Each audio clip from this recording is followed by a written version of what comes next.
tell you a lot of detail, but they would tell you some, some great things, like Lewis in particular. Lewis was a native guy from the Afton. We had a couple of native guys. He was from Afton Reservation. And he came in most parade nights. And he was a paratrooper. Wow. And that was pretty unusual, for there weren't all that many from around here. Anyway, we would sit around and talk when we had time off, and he and I got going one time, and he told me about the last days of the Second War, when he had participated with his unit, 1st Canadian Parachute Battalion. They dropped on the German side of the Rhine River right at the end of March in 1945. Wow. And they took they took a bad bruising. It was not just them, it was a huge airborne operation associated with the land forces crossing the Rhine River to drive into Germany. Anyway, they took a real beating there, 1st Canadian Parachute, and they were withdrawn back to France and rebuilt and re-equipped and got ready again in case they were needed.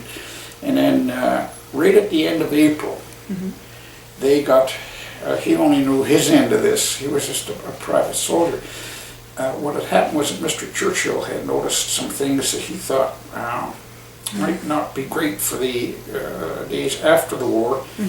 The Soviets were coming much faster across eastern Germany than they had anticipated, and he was worried they're going to get up into Denmark. We won't keep them out of Denmark.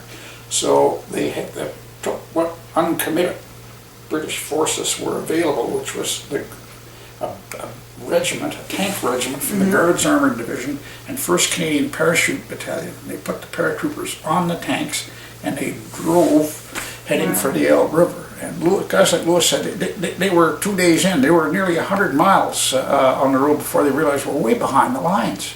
Wow. They had driven through the German lines, and they're going through these towns and everything, and these people, people are looking at it, they're way behind the German lines. But it was, at that time, probably the last days of April, the first day of May, they got to the bridge that they'd been sent to grab. And he said they grabbed, put a defense force on the bridges. The next day the Soviets arrived. And were absolutely horrified, furious to find these Canadians on the bridge. But senior officers arrived the next day and broke out the vodka, and all was well. Okay. But when Lewis told me, that would be in 52, 3, 4 in there somewhere, 52, 53, he told me of that little escapade. When the official history of the Canadians in World War II was printed, that's in there. Oh, is it? But up until the printing of it, which was in the late 50s, no one would believe you when you told them this story. They would be like Sergeant Major McConnell, don't listen to him, he's just telling you, he's putting you on.